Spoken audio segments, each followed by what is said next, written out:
Thomas Soto. L'humeur de Dany. Depuis plusieurs jours, les affrontements se multiplient entre Palestiniens et Israéliens. Dans chaque camp, on compte ses morts. Certains craignent un embrasement à Jérusalem, en Cisjordanie. Et certains parlent même déjà d'une troisième intifada. Bonjour Dany Cohn-Bendit. Bonjour Thomas. Il y a des incidents, des drames, des morts. Il y a quelques années, ça aurait fait la une de tous les journaux. Aujourd'hui, Dany, on a l'impression que tout le monde s'en moque, que tout le monde s'est lassé en fait. Exactement Thomas. Tout cela dans une indifférence inquiétante. Alors bien sûr, les chancelleries à Washington, Berlin ou Paris ressortent les communiqués de toujours, appelant à la mesure et au dialogue, mais sans trop y croire. Une occupation israélienne de la Cisjordanie et de Jérusalem qui dure depuis 48 ans. Une autorité palestinienne et un leader palestinien, Abbas, complètement isolé, faible et quotidiennement humilié par un premier ministre israélien, Netanyahou, lui-même dépassé par les événements et piégé par une rhétorique guerrière. Police, militaire, répression, occupation, une stratégie du pire du gouvernement israélien à laquelle répond une radicalisation meurtrière de jeunes Palestiniens exaspérés.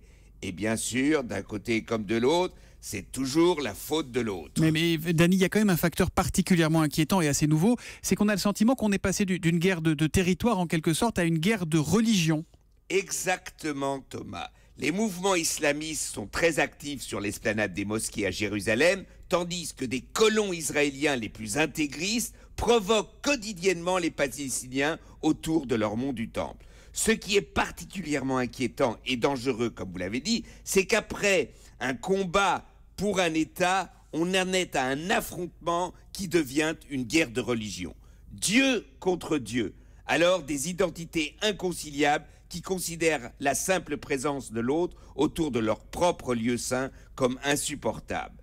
Ces événements sont de plus en plus terribles et ils mobilisent une agressivité meurtrière et toute la Cisjordanie devient vraiment un espace, une bombe à retardement. Non, c'est pire qu'une bombe à retardement. C'est l'espace d'une véritable, comme je l'ai dit, guerre de religion. Voilà, attention, soyons attentifs à ce qui se passe entre Israéliens et Palestiniens, nous dit Dany Cohn-Bendit, dont l'humeur revient demain à 8h10 sur Europe 1. À demain, Dany. À demain, Thomas. Ciao, ciao.